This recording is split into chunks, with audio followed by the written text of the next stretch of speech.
성부 하나님, 또 성자 하나님, 성령 하나님을 믿습니다. 아멘. 그래서 그 삼위일체 하나님 이렇게 얘기합니다. 우리가 삼위일체의 뜻을 정확하게 다 모른다 해도 괜찮습니다. 그러나 우리 믿음은 성부 하나님, 성자 예수님, 그리고 성령 하나님을 우리가 믿습니다. 근데 이 세 분 하나님은 서로 연결되어 있고, 그래서 관계 속에서 하나 된 모습입니다. 역할들은 다 다르지만 하나님은 한 분이십니다. 하나님 살아계셔서 오늘 우리에게 말씀해 주십니다. 여러분 직접적으로 말씀을 들은 적이 혹 있습니까? 아무개야 뭐 이런 말씀을 해준 적이 있습니까? 자, 그런 거 경험한 사람은 참 좋을 거예요. 한 번이라도 잊을 수가 없죠. 그러나 대부분의 사람들은 직접 말씀을 듣는 것보다는 오늘 우리가 기록된 말씀, 성경을 통해서 우리는 말씀을 듣습니다. 성경을 읽을 때 그래서 놀랍습니다. 옛날에 다 읽어본 건데, 여러 번 읽은 건데, 암송까지 하는 건데 또 생각하면 뭔가 새롭습니다. 마치 어제 밥 먹었는데 오늘 또 밥 먹을 때 또 맛있는 것처럼.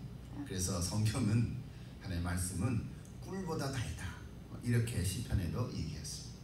여러분 오늘도 이렇게 말씀을 또 듣고 또 저를 통해서 듣겠지만, 그래서 기록된 예수님의 말씀이지만 이거 2000년 전에 우리에게 전해주신 말씀인데, 오늘 이 말씀을 읽고 들을 때 성령님께서 여러분 한 분 한 분의 심령 가운데 깨달음을 주시고 성령님께서 함께해 주실 줄로 믿습니다. 그래서 하나님, 예수님, 성령님, 이 세 분 하나님은 우리의 믿음의 기본이 되십니다. 자, 우리 지난주에 예수님께서 이런 말씀 하셨죠? 내가 온 것은 율법을 폐하려 함이 아니라 완전케 하려 함이라.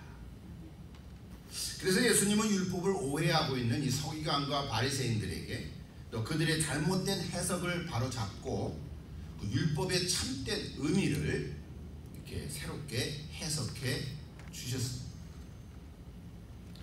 지난주에 읽은데 마태복음 5장 20절 보면, 내가 너에게 이르노니 너의 의가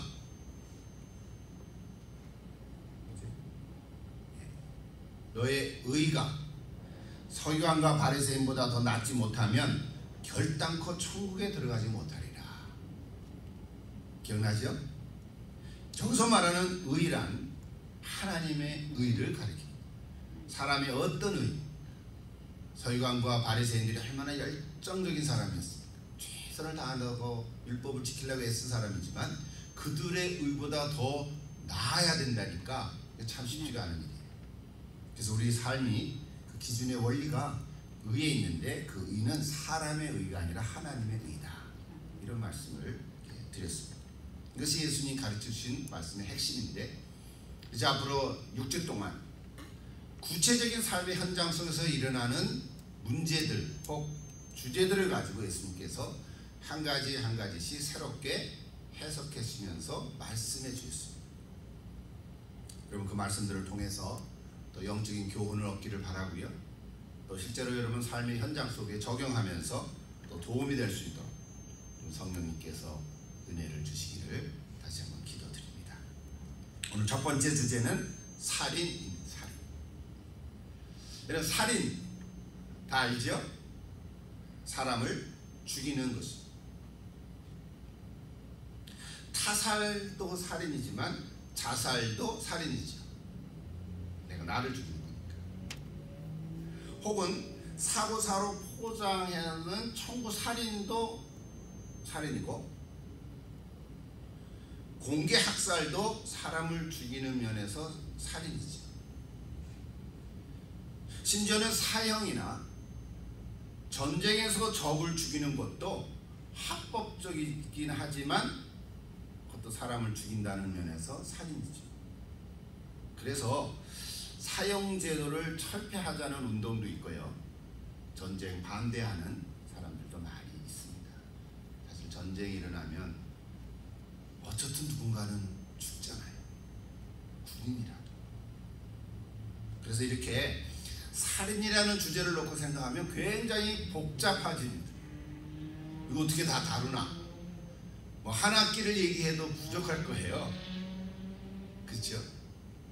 그런데 오늘 언급하는 이 살인은 그 동기에 있어서 개인적으로 분노에 의한 살인에 국한한다는 사실. 개인적인 거지. 사람과 사람 사이에 그룹이라기보다는 개인적으로 한 사람이 한 사람을 혹은 뭐 두 사람을 그래도 한 사람씩이죠. 근데 그 동기가 분노에 의한 살인에 있다는 사실. 그래서 오늘은 그 이야기를 초점으로 같이 나누려고 합니다. 자, 우리 아까 읽었지만 21절 다시 한번 가볼까요? 옛사람에게 말한 바 살인치 말라. 누구든지 살인하면 심판을 받게 되리라 하였다는 것을 너희가 들었으나, 이렇게 얘기했었죠.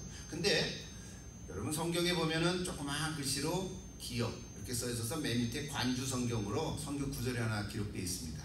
그걸 관주 성경이라고 하는데요. 성경을 보면 그런 게 다 있죠. 뭐가 나오냐면 출애굽기 20장 13절과 신명기 5장 17절이 나옵니다. 근데 신명기 20장 13절과 출애굽기 20장 13절과 신명기 5장 17절은 우리가 잘 아는 10계명 제6계명입니다. 근데 구약 성경을 보면 단락 살인하지 말라 그 단어만 나옵니다. 살인하지 말라. 그리고 끝이에요. 우리 찬송가 앞에 뒤에 보면 10계명이 쭉 나오잖아요. 뭐 1계명, 2계명 이런 거는 뭐 설명이 좀 붙잖아요. 마지막 9계명, 10계명도 뭐가 이렇게 좀 추가된 말씀들이 있어요. 근데 이 6계명은 살인하지 말라 그 끝이에요. 성경 구절도 그거 끝이에요. 근데 오늘 여기 21절에 보면 뒤에 뭐가 좀 붙었죠. 누구든지 살인하면 심판을 받게 되리라. 이거는 출애굽기 10계명 말씀은 아니에요. 이 말씀은 어디에 나오냐면 출애굽기 21장 12절에 나옵니다. 사람을 쳐 죽인 자는 이렇게 됐어요. 쳐 죽인 자는 반드시 죽일 것이라. 아마 그때는 사람을 죽이는 도구가 지금처럼 총이나 그런 게 많이 없었을 거예요. 그래서 돌로 쳐 죽이는 경우가 많아요. 몽둥이도 있고 그렇고. 그러니까 여기 오늘 마태복음 5장 21절 옛사람에게 말한 바 살인치 말라 이렇게만 얘기했으면 10계명 자체인데 누구든지 살인하면 심판을 받게 되리라. 이 구절을 추가해서 하였다는 것을 너희가 들었으나 예수님 그렇게 말씀하셨어요.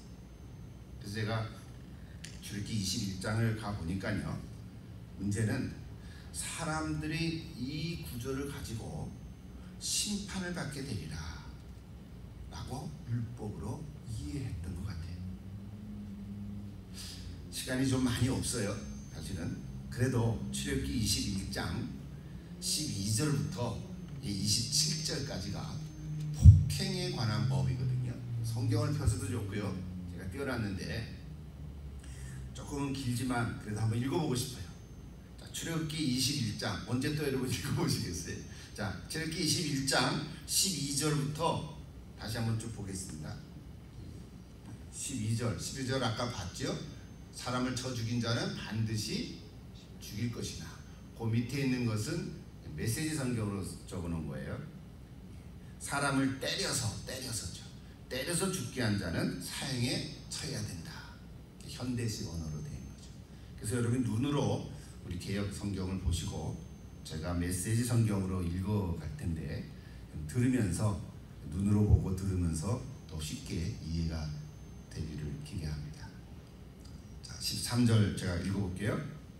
그러나가 있어요. 그러나 고의로 죽인 것이 아니라 불가항력적으로 발생한 우발적 사고라면 그 살인한 자가 도망하여 은신할 곳을 내가 따로 정해주겠다. 나중에 역사 속에서 그것이 도피처가 되겠죠. 도피성이 있어요. 14절 그러나 계획적이고 교활한 흉기에 의한 살인이라면 설령 그가 내 재단에 있더라도 끌어내어 사형에 처해야 된다. 굉장히 세밀하죠. 15절 부모를 때린 자는 사형에 처해야 된다. 16절 사람을 유괴한 자는 그 사람을 팔았든 데리고 있든 상관없이 사형에 처해야 된다. 요즘도 유괴의 범이 있잖아요. 17절 부모를 저주한 자는 사형에 처해야 된다. 부모를 때리거나 저주한 자는 사형에 처하래. 최후기 말씀이에요. 자, 18절 또 19절 보십시다. 사람들이 서로 싸우다가 한 사람이 다른 사람을 돌이나 주먹으로 때려서 상처를 입혔는데 맞은 사람이 죽지 않고 자리에 누웠다가 나중에 나와서 목발을 짚고 나갈 수 있게 되었으면 때린 사람은 형벌을 받지 않는다.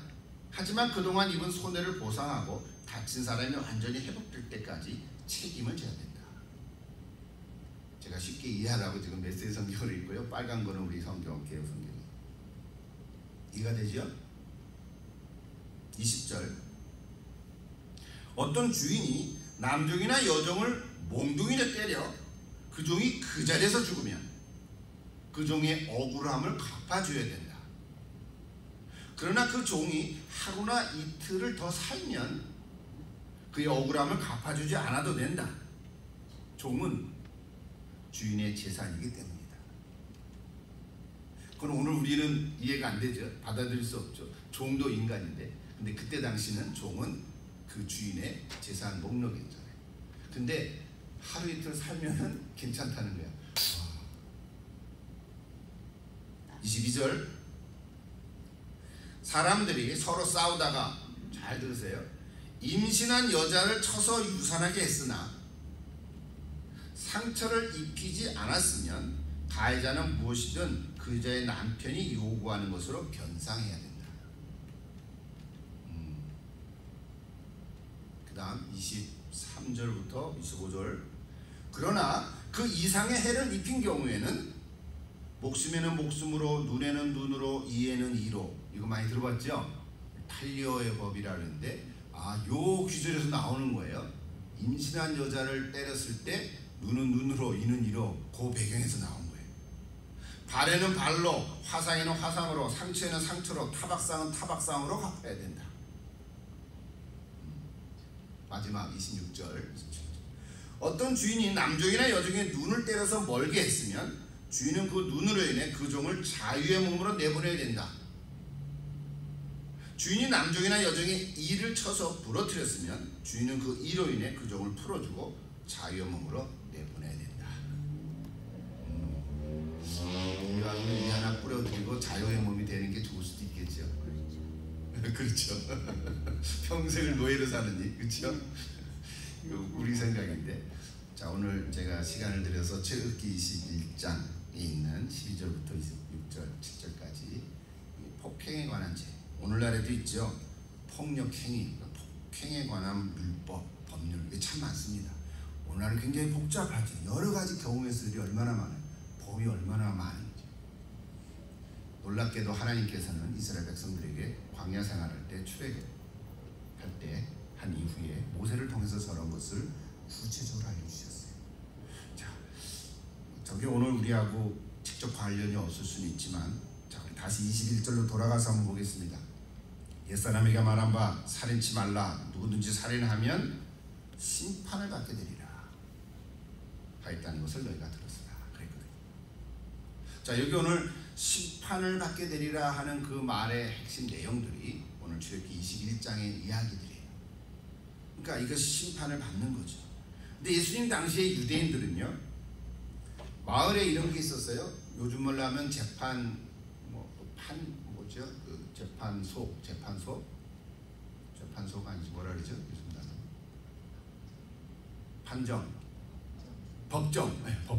법정이라 그랬죠. 옛날에는 그렇게 사내들인 공회에서 그 일을 담당했어요. 사내들인 공회라는 게 71명으로 되어 있는데 특별히 23명으로 구성된 재판소가 있어요. 유대교의 판관들이 모인 모임인데 누군가가 살인을 하면 그 23명의 위원들이 그 살인자를 재판하고 죄를 정하고 그래서 사형을 집행했습니다. 그 사형 집행은 돌로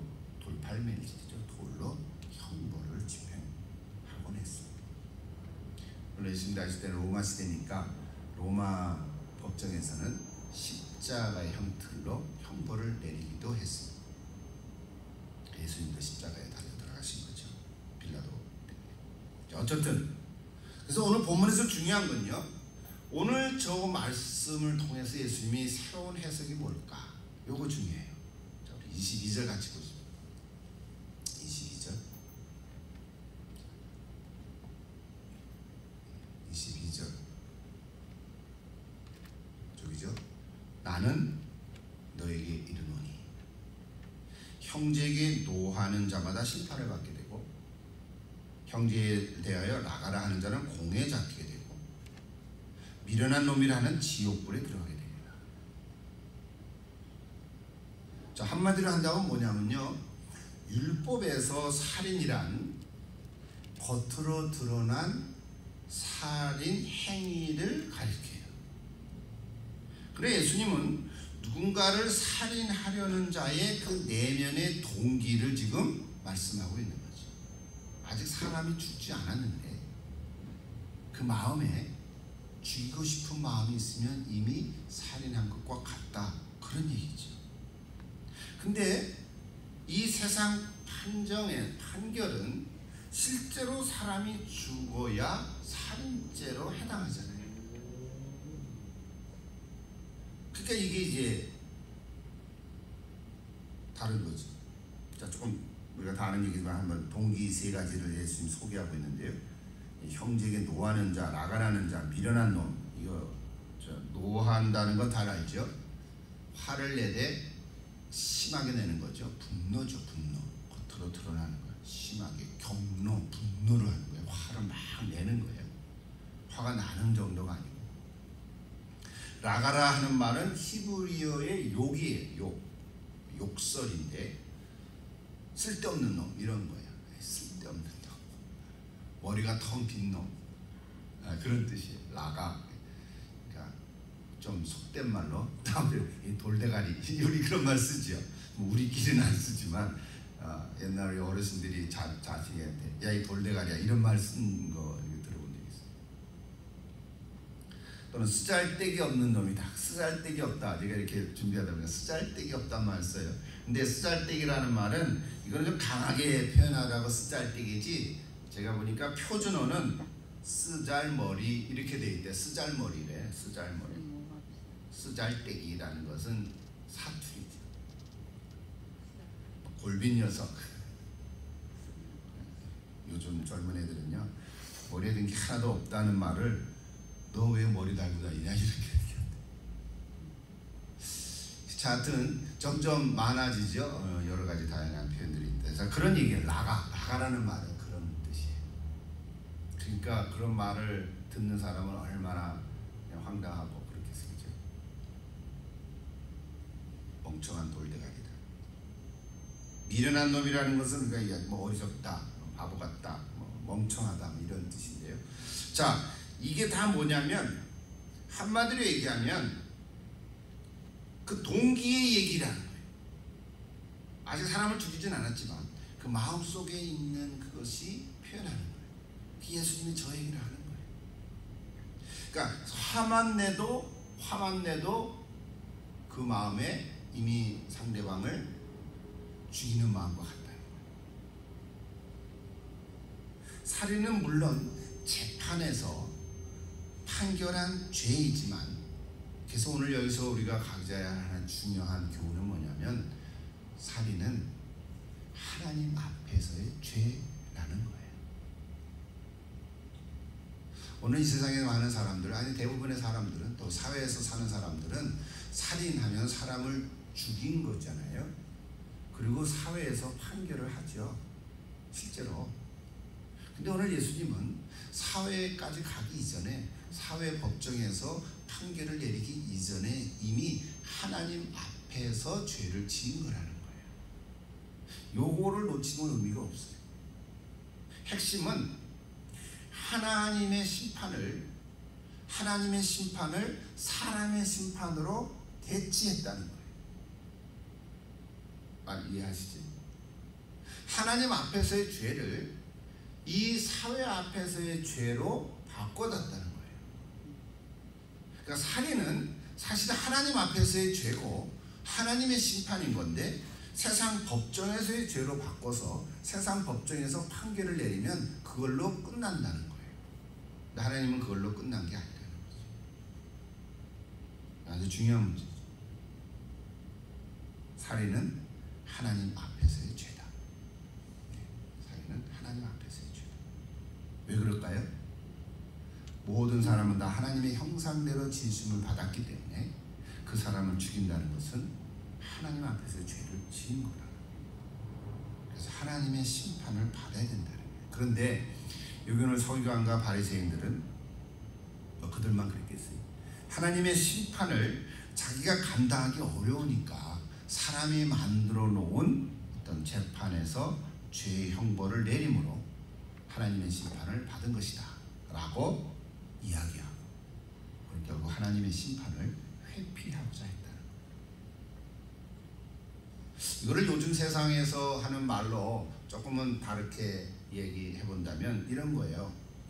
누군가가 분명히 죄를 지었는데 실제로 사람을 죽이는 살해를 했는데도 법에 걸리질 않았어요. 그런 케이스들이 있죠, 그죠? 있어요. 분명히 죽은 사람은 있는데 범인은 못 잡았어요. 미궁에 빠졌어요. 그런 케이스가 얼마나 많습니까? 그러니까 분명히 죄를 지었는데 법망에 걸리지 않으면 죄가 성립되지 않는다. 맞죠? 맞잖아요. 사람들도 그렇게 생각을 해요.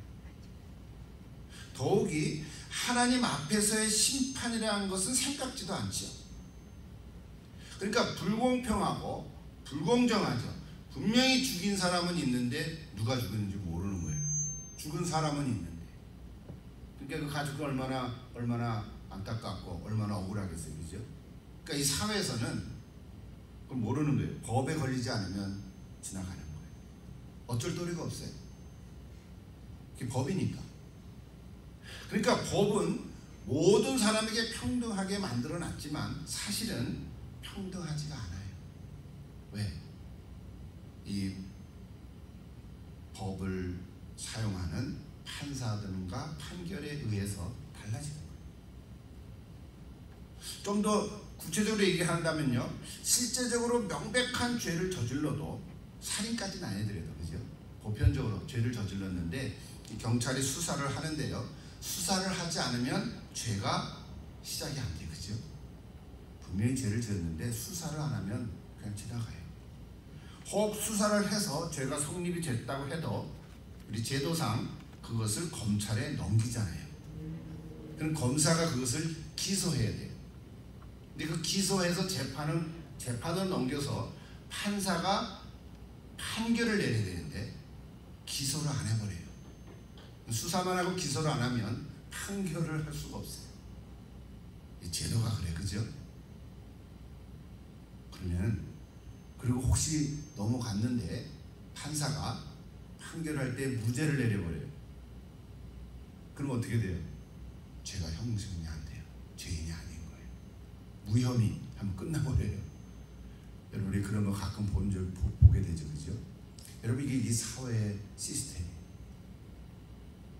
바르게 하라고 해놨는데 바르게 잘 못하는 거죠.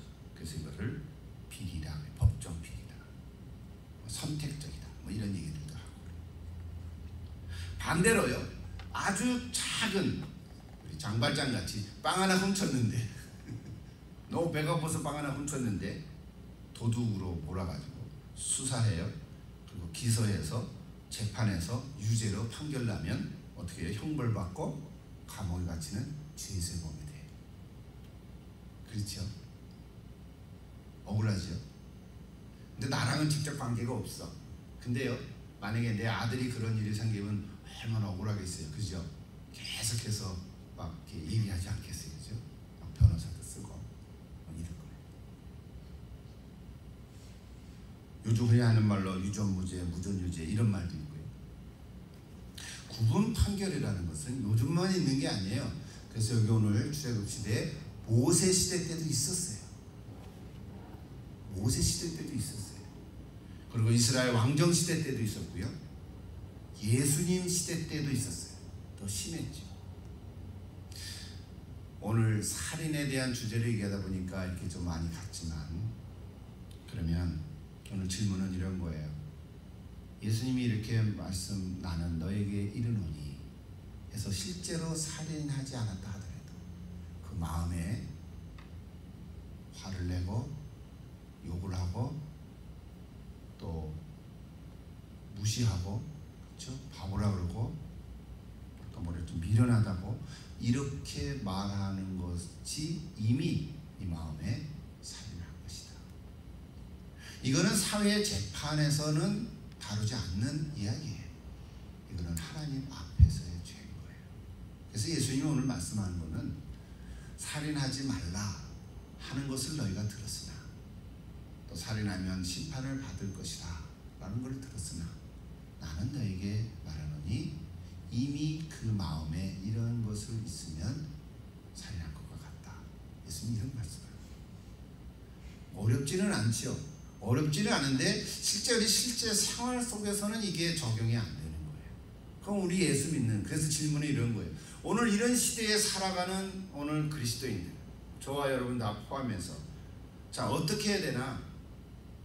이런 불합리한 시대 속에서 그리스도인으로 살아갈 때 이런 분노를 어떻게 다스릴 수 있을까? 화가 나면 이걸 어떻게 내가 잘 다스려야 되나? 이게 오늘 영적인 교훈인 거예요. 그래서 설교 제목을 이렇게 정했어요. 살인 자체에 대한 일보다 분노를, 내 마음의 분노를 어떻게 다스리면 좋을까? 어떻게 다스릴 수 있을까? 그래서 한 두 가지 생각해 보려고 해요. 첫째는, 이런 화는 내 안에 있는 거잖아요. 이게 자꾸 쌓이면 화병이 생겨요. 화병. 실제 병명이에요. 화를 밖으로 뿜어내지 말아라. 화를 밖으로 뿜어내면 죄가 되니까 화를 밖으로 뿜어 죄를 짓지 않도록 해라. 이게 첫 번째 우리 교훈인데, 이런 화 자체는 감정이에요. 화가 나요, 그죠? 뭐 여러 가지 상황 속에서 화가 나요. 그러나 화 자체는 아직은 죄는 아니지만 죄가 될 가능성이 아주 많습니다. 우리가 거룩한 분노까지도 얘기하지만 오늘 그걸 다루려고 하는 건 아니에요. 그냥 일반적인 화 나는 거를 다루는 건데, 화는 감정이니까 내 내면 속에서부터 시작돼요. 내 내면 속에서부터 시작되는데 아무도 모를 수 있어요. 속에서 꿀꺽꿀꺽해요.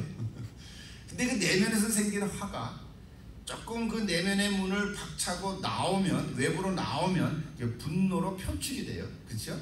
그것이 말로 표출될 수도 있고 행동으로 표출될 수도 있죠. 그죠? 발길로 한번 툭 찰 수도 있고요. 여러 가지로 표출이 돼요. 그것을 행동으로 좀 더 옮기게 되면, 그러면 이제 죄가 성립된다는 거지. 근데 그것이 사람에게, 강아지 발로 한번 치면 강아지 깽 하고 가겠지만, 사람은 한데 쳤는데, 어떻게 쳤는데 이빨이 부러졌어. 그럼 아까 어떻게 됐어요? 죄기도 보면 그는 이제 상해죄에 속해. 이런 과정을 걷는다는 거죠. 그래서 여러분 잘 아는 성경에서 나오는 첫 번째 살인이 누구죠? 가인이죠. 가인이 아벨을 죽인 사건. 여러분 잘 알아요. 창세기 4장 1절부터 15절에 나오는데요. 그 중에 뭐 오늘 다 시간 없어서 자세히 설명 못하지만 몇 절만 읽어볼게요. 5절부터 7절만 한번 읽어볼게요. 자, 보세요. 여호와께서 아벨과 그의 제물을 받으셨잖아요. 5절에 그렇게 해요. 가인과 그의 제물을 받지 않으신지라. 가인과 그의 제물은 받지 않으신지라. 창세기 자체에는 왜 받지 않으셨을까? 그건 없어요. 기록이 없어요. 히브리서 보고 이제 간접적으로 해석을 하는 거지만, 아벨 것만 받았다면 믿음으로 드렸다, 이렇게 우리가 얘기는 하긴 해요. 그럼 가인은 믿음으로 안 드렸다, 이런 거가 되는 건데, 몰라요. 창세기 4장에는 없어요. 어쨌든 하여튼 가인과 그 제물을 받지 않으셨다 그랬어요. 그래서 가인이 몹시 분하여 안색이 변하니 여호와께서 가인에게 이르시되 네가 분하여 하면 어찌 됨이며 안색이 변하면 어찌 됨이냐. 네가 선을 행하며 어찌 낯을 들지 못하겠느냐. 선을 행하지 아니하면 죄가 문에 엎드려 있느니라. 죄가 너를 원하나 너는 죄를 다스릴지니라. 자, 요 구절을 보면요, 아직 가인이 아벨을 죽이지 않았어요. 그죠? 아직 살인죄는 일어나지 않았어요. 근데 하나님께서 가인의 마음을 살피시니까 막 분이 일어났어요. 화가 일어났어요. 화를 일어난 이유는 뭐예요? 자기 재물은 하나님이 안 받으신 거예요. 그러니까 화를 일으킨 원인은 누가 제공했어요? 하나님이 하신 거예요. 그러니까 가인은 하나님을 원망할 수 있어. 그렇잖아요. 아, 왜 아벨 건 받고 내 건 안 받으셨어요? 그러니까 화가 난 거야. 화가 난 건 당연한 거야. 그거는 감정이니까 괜찮아, 그렇죠? 근데 그걸 어떻게 다스리냐, 요게 중요한 건데. 근데 하나님께서는 그래서 가인에게 얼굴이 안색이 변하면 어찌미냐. 그래서 뭐라 그랬어요? 죄가 문 앞에 있으니 너는 죄를 다스릴지니라. 아, 다스릴 수 있는 힘이 있구나. 아직 다스릴 수 있는 힘이 있는 거예요. 그거예요. 그러니까 하나님께서는 마음의 동기를 살피시고, 그래서 가인의 마음을 보시고 너가 죄를 다스리라. 요거예요. 이게 중요한 거죠. 실제로 사람을 죽이지 않았어도 그렇죠. 근데 이제 성경을 보면 제가 한 3군데 소개하려고 하는데, 정말 죽이고 싶을 정도의 미운 마음이 있다면 힘들 거예요. 성경은 이렇게 말합니다. 요한일서, 사도 요한의 얘기입니다. 요한일서 3장 15절 보세요. 그 형제를 미워하는 자마다 살인하는 자. 아직 살인 안 했는데 미워하면 살인이래. 요한일서 3장 사도 요한이 얘기한 거 있는 거예요. 아마 우리는 실제로 살인한 적은 없을 거예요. 그죠? 여러분 사람 죽인 거 있습니까? 없죠? 한국에서 사람 죽이고 미국으로 도망온 사람이 있습니까? 모르죠. 아무도 모를 거야. 그런데 여러분 미워한 적이 있습니까? 있죠. 없습니까? 그건 대단한 사람인데 한두 번은 있을 거야. 근데 오늘 성경 보면 사람을 미워하면 뭐라고요? 살인한 거래. 여러분도 살인자예요? 아이씨 그럴 수 있죠. 근데 솔직히요, 우리끼리 경험이지만 정말 내가 누구를 미워한다. 미워할 수도 있지만 그것이 그냥 다 해결하고 없어지면 괜찮은데, 용서하고. 그런데 그 미움이 계속해서 갖고 있어. 하루, 이틀, 일주일, 열흘, 한 달, 1년, 10년 전에 것도 있을 수 있어. 안 드러나죠. 속에 있어. 상담할 때 그걸 끄집어내는 거지만 그 속에 있는 거가 있을 수 있어요. 근데 그 미움은요, 이 안에 해결되지 않는 건 있단 말이에요. 언제 폭발할 수도 있어요. 근데 그걸 다 이렇게 밖으로 나오지 않기 위해서 내가 에너지를 많이 쓰거든요. 그 에너지를 쓰는 거예요. 정신적인 에너지를 써요. 그래서 특별히 아무것도 할 일이 없는데 피곤해요. 근데 그 피곤한 거는 그 속에 숨어있는 것들을 밖으로 드러나지 않기 위해서 내가 에너지를 쓰기 때문에 에너지를 쓰는 거예요. 에너지가 100이라 그러면 창조적인 에너지를 써야 되는데 그거를 밖으로 튀어나오지 않도록 쓰기 때문에 그거를 한 50을 쓴다면 50 갖고 쓰려니까 얼마나 힘들어요. 조금만 해도 피곤해 그러는 거예요. 예를 들면, 자, 그래서 사실은 내가 누구를 미워하면 빨리빨리 해결하지 않으면요, 그 미운 것 때문에 사실은 내 자신을 괴롭히는 거예요. 그런 경험 해본 적 있으시죠? 누구를 내가 미워하면 내가 힘든 거예요. 그 사람이 아니고. 이게 원리예요. 자, 또 야고보 장로는 이렇게 얘기했어요. 한번 같이 읽어봐도 좋겠어요. 야고보 1장 20절입니다. 사람이 성내는 것이 하나님의 의를 이루지 못함이니라. 하나님의 의를 이루지 못한다. 하나님의 일을 하려고 모여서 회의를 하다가도 갑자기 어떤 일로 감정이 격해서 화를 내는 경우가 있어요. 그렇죠? 속에서만 아니라 겉으로 막 해요. 그러면은 그 회의가 잘 안 되죠. 좋은 일을 한다고 모였는데 화를 내면 하나님의 의를 이룰 수가 없어요. 이것도 참 안타까운 것 중에 하나죠. 그래서 우리가 참 조심하는 거죠. 또 하나 보십시다. 솔로몬 왕도 이렇게 했어요. 잠언에. 또 읽어보십시다. 노하기를 더디하는 자는 용사보다 낫고 자기의 마음을 다스리는 자는 성을 빼앗는 자보다 나으니라. 여러분 잘 아시죠? 자, 그러니까 일단 첫째, 무엇보다도 내 마음속에 일어나는 그 화를 내가 인지하면 그것을 밖으로 표출되지 않도록 해야 죄로 가지 않아요. 그래서 그걸 다스린다. 오늘 하나님께서도 가인에게 너가 화를 내면 어찌미뇨 안색이 변하면 어찌미뇨 죄가 문 앞에 있으니 그 죄를 다스릴지니라. 그 분노를 다스리라. 그래서 오늘 잠언에서도 그랬죠. 그걸 다스리면 용사보다 낫다. 얼마나 좋습니까? 오늘 저 여러분 다 이런 자가 되기를 축복합니다. 우리 인생 살아가는 거 다 비슷비슷하지만 그런 일이 생겼을 때 빨리빨리 해결하고 처리하는 것이 중요합니다. 자, 두 번째 하나 보십시다. 자, 어떻게 분노를 다스릴 수 있을까? 첫 번째는 밖으로 나오지 않도록 해라. 두 번째는 이런 거예요. 근데 분을 냈어요. 뭐 엎질러진 물과 같으죠. 분을 냈어. 그럼 어떡하라고요? 해가 지도록 품지 말라. 저는 사도 바울의 말씀을 인용한 거예요. 에베소서 4장 26절 보십시다. 분을 내어도 죄를 짓지 말며 해가 지도록 분을 품지 말고. 아주 참 중요한 얘기죠. 전에 우리 에베소서 얘기할 때 말했던 해가 지도록 분을 품지 말고. 왜 그럴까요? 마귀로 틈을 타지 못하게 합니다. 해가 지도록 분을 품지. 해가 진다는 건 하루잖아요. 하루. 하루 넘길 수도 있지. 하루 넘기면 더 힘들어요. 그죠? 이틀 넘기면 더 힘들 거죠. 그만큼. 그럴 때 어떻게 해요? 마귀가 틈을 타요. 틈을 탄다. 그렇지 않지 못하게 해요.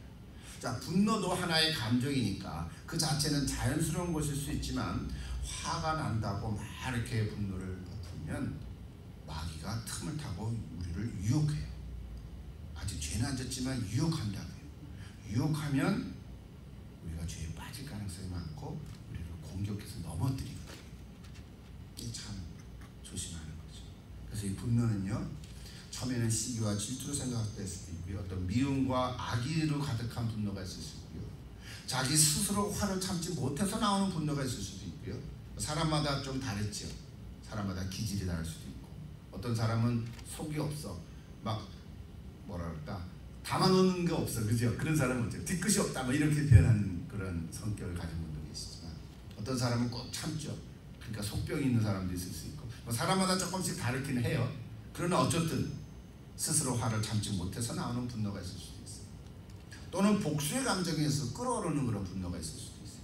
자, 어쨌든 이런저런 것이지만, 그러므로 아무리 화가 난다 해도, 분을 내어도 그 다음 어떻게 해요?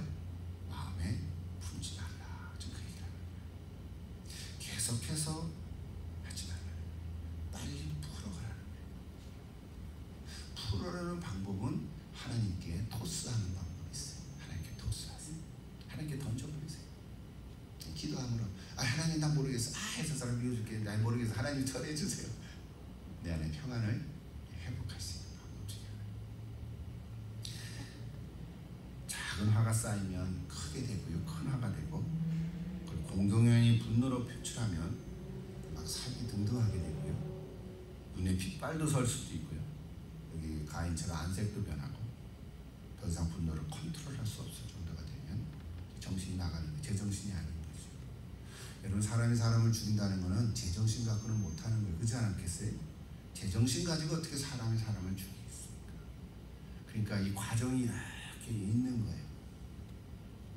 물론 우발적인 거하고는 좀 다를 수 있지만 이렇게 있는 거예요. 제정신이 아닌 상태. 괴물 같은 사람이 되고 말아요. 자, 오늘 일반적인 얘기를 한 거예요. 일반적으로 어떻게 내가 있는 이 분노를 다스릴 수 있을까?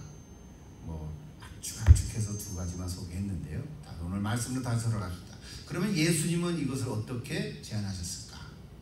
예수님의 처방책은 뭡니까? 자, 23절, 24절 같이 한번 다시 읽어보십시다.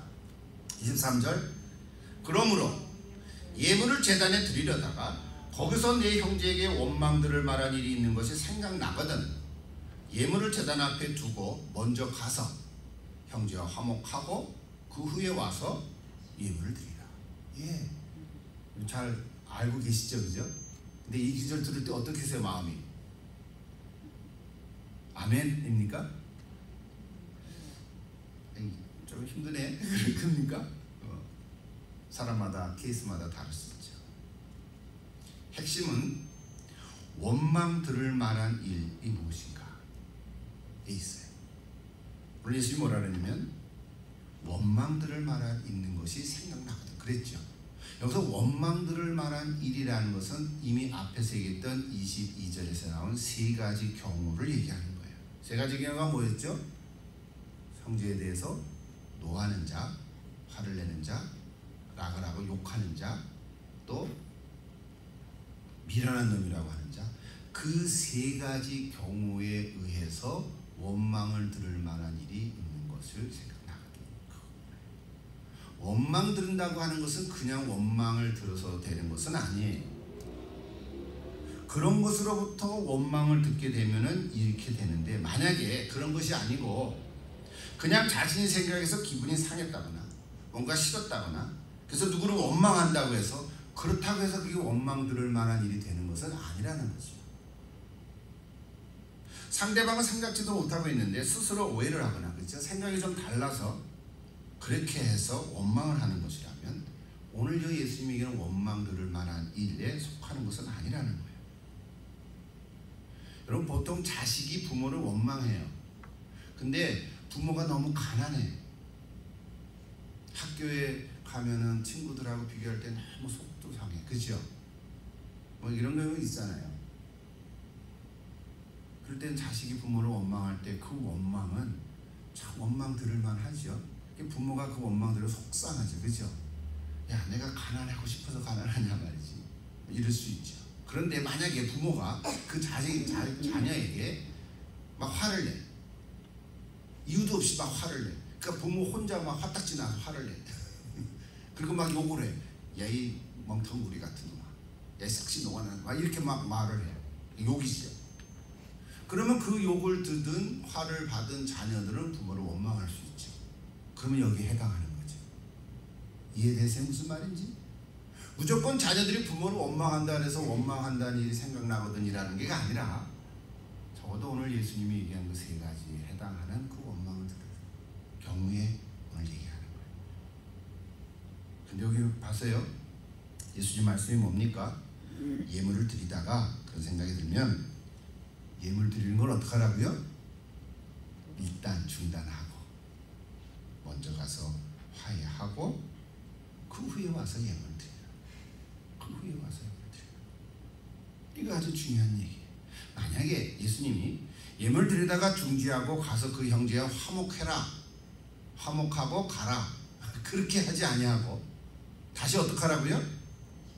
네, 다시 와서 예물 드리라. 이 예물을 드리라는 말은 이것도 뭐 해석할 일이 많지만 그냥 지나가요. 그냥 오늘날 우리 식으로 얘기하면 예배 드리다가 뭐 이런 식으로 얘기해요. 제사 드리다가 그런 거잖아요.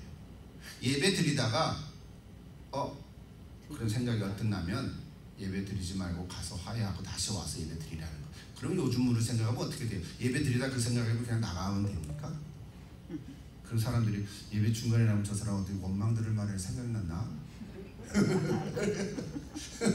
그리고 다시 원망 풀어가지고 다시 왔는데 예배 다 끝났어. 그럼 어떡해? 자, 이게 오늘날은 안 맞는 거죠, 사실은. 이 말 자체는. 그러니까 이게 잘 생각해 보세요.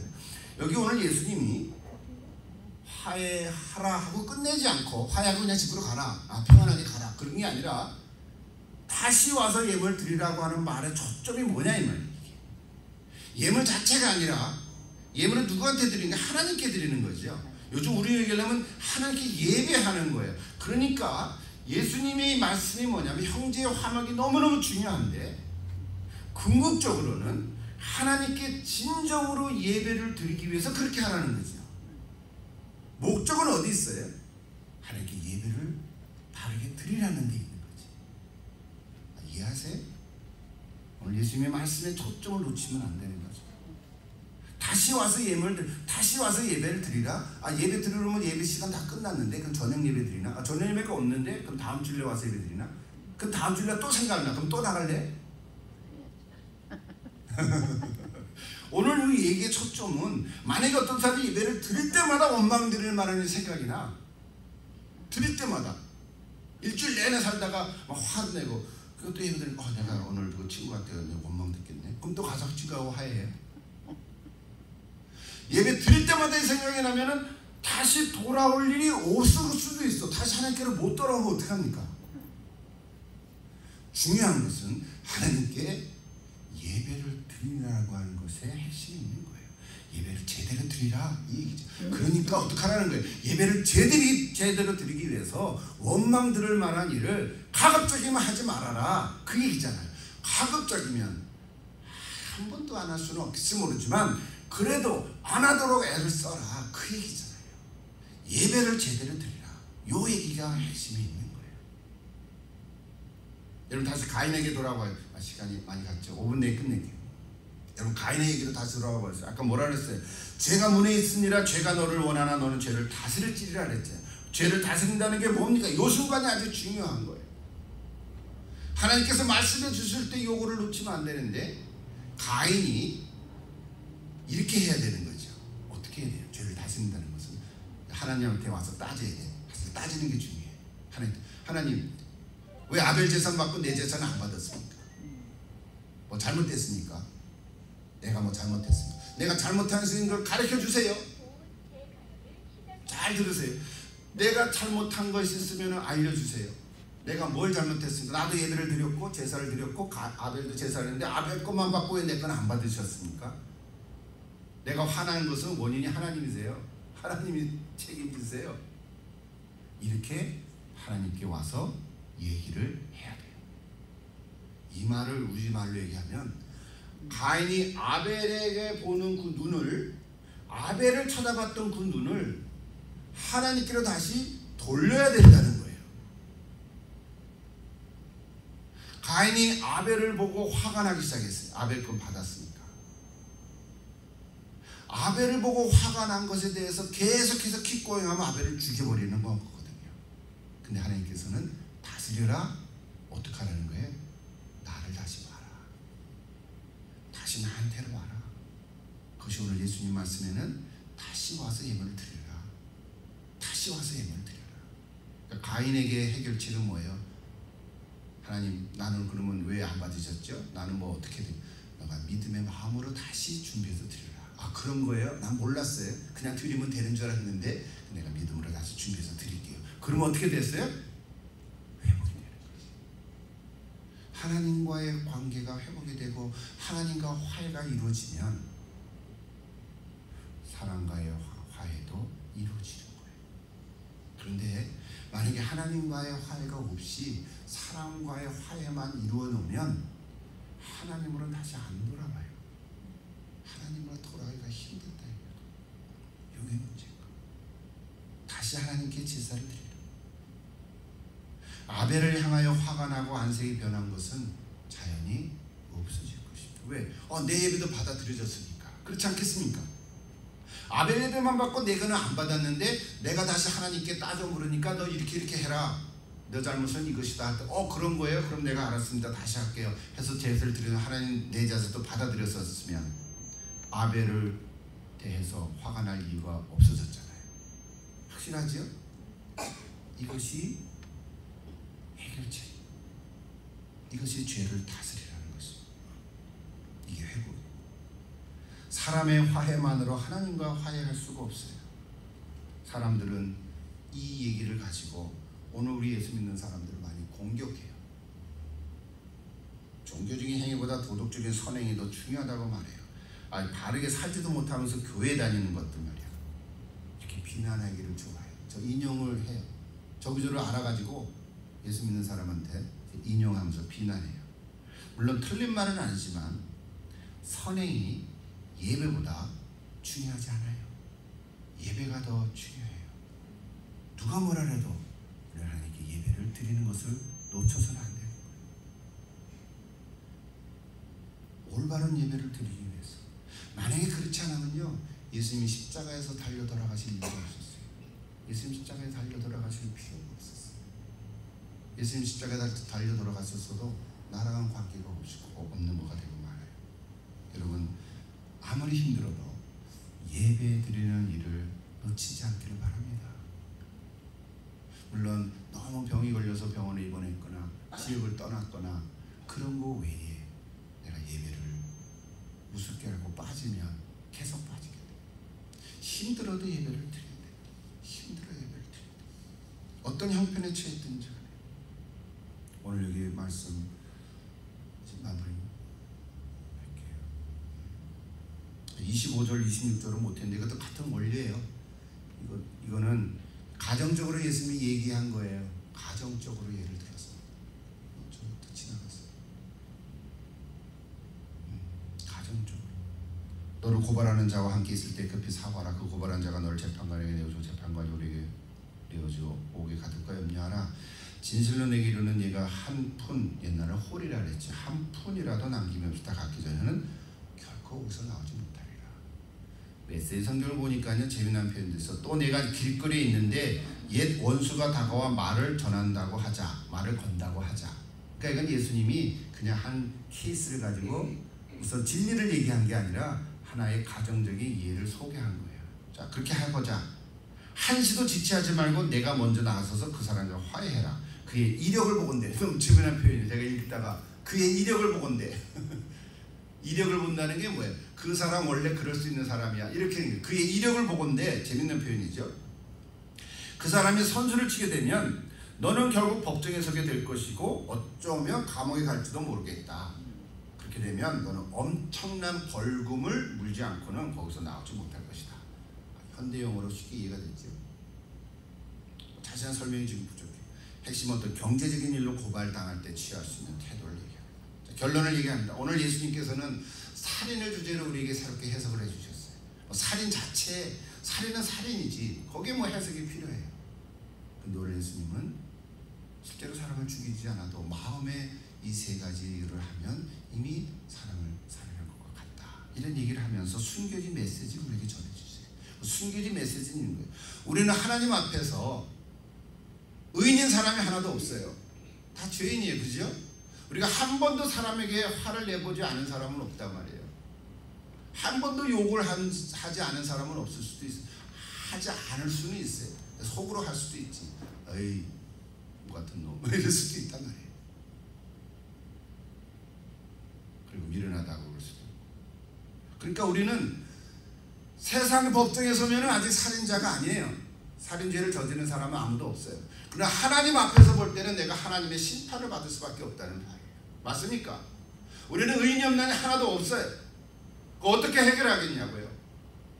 우리는 하나님 앞에 나와서 해결할 수밖에 없는 거예요. 그래서 예수님이 십자가를 통해서 우리에게 예수님 자신이 화목제물이 됐음으로 말미암아 우리 죄를 다 사해 주시고 하나님의 의로 해결해 주셨다는 거거든요. 이게 복음이지요, 사실. 이게 결과예요. 이게 결론이에요. 예수님이 진짜 하시고자 하시는 말씀은 이렇게 자세하게 설명은 안 했었지만 다시 와서 예물을 드리라. 이게 굉장히 중요한 포인트예요. 그리고 예배를 드리는 것을 놓치면 안 돼요. 어떤 형편에 처해든지 내가 원망을 들을 만한 일을 한 사람이든지 그렇지 않든지 역으로 내가 원망을 하는 사람이든지 혹 그렇지 않든지 그것 때문에 하나님께 예배를 드릴 수 없는 이유가 되지는 않는다 이 말이에요. 하나님께 예배를 드리지 않으면 그건 오로지 내가 다 해결해야 돼. 그리고 내가 다 해결할 수가 없어요. 내 마음속에 있는 것을 하나님 앞에 다 해결할 수가 없어요. 화해가 이루어지든지 그렇지 않든지 하나님께 나와서 예배를 드릴 때 오히려 그 분노가 다스려지고 그리고 나중에 기회가 되면 또 화해할 수 있는 기회를 얻을 수가 있게 되는 것입니다. 마지막 성경 구절 하나 읽고 마치죠. 로마서인데 같이 한번 읽어봅시다. 모든 사람이 죄를 범하였으니 하나님의 영광에 이르지 못하다. 그리스도 예수 안에 있는 속량으로 말미암아 하나님의 은혜로 값없이 의롭다 하심을 얻은 자 되었느니라. 이 예수를 하나님이 그의 피로써 믿음으로 말미암는 화목제물로 세우셨으니 이는 하나님께서 길이 참으시는 중에 전에 지은 죄를 관과하심으로 자기의 의로우심을 나타내려 하시느니라. 아멘. 아멘. 오늘 저 여러분이 살인한 사람은 아니지만 마음속에 지은 그런 걸로 하나님 앞에서는 심판을 받을 수밖에 없는데 그것까지도 예수님은 다 해결해 주시고 화목제물로 되셔서 우리를 의인으로 여겨주시는 줄로 믿습니다. 얼마나 감사한 거예요. 이건 하나님 앞에 나와 예배를 드릴 때 가능한 일입니다. 그래서 뭐 어떤 형편에 처했든지 어디를 가시든지 무엇을 하든지 무슨 일을 만나든지 이제 나와 동행해 달라고 기도하면서 항상 하나님께 예배 드리는 예배 생활에 승리하는 여러분 다 될 수 있기를 축복합니다. 기도하십시다. 아버지 하나님, 부족한 저희들 오늘도 예배드리는 가운데 이미 많이 알고 있는 산상수훈, 특별히 오늘 예수님 말씀을 묵상하면서 살인의 주제로, 그런데 결국은 내가 하나님 앞에 나와 예배하고 내 자신의 모습을 있는 그대로 드릴 수밖에 없는 죄인임을 고백합니다. 아버지 하나님을 받아 주시옵소서. 그리고 어디를 가든지 늘 주님과 동행하는 삶으로 살아가는 저희 다 되게 하여 주옵소서. 예수님의 이름으로 기도하옵나이다. 아멘.